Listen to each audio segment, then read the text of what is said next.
natutuwa lang ako dito sa asong to, si Brownie. Nakauwi din siya.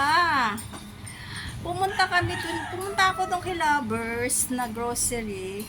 Bumili ako ng ng bleach na malaki. Tinanong ko kasi Lovers kung pwedeng ipakasik si Brownie. Hindi daw pwede. Hanggang hagdanan lang siya. Naku, benda imong garapata. Tapos, nagmamadali nga ako. Tinanong ko yung rider. Sabi ko, nakita mo yung, nakita ko yung aso. Yung kulay brown. Brown daw yung brown, oo. Ando, nasa kanan. Umuwi mag-isa si Brownie! Yay! Wala, nagbibidyo ko. Sino yan? Si Brown, wala. Nagbablog ako. Ayan no, nakauwi siya mag-isa. Hello, nakauwi ako mag-isa. Ang galing-galing ko. Mula kay Lovers hanggang sa bahay. Pagdating ko, hindi naman ako nag-aalala.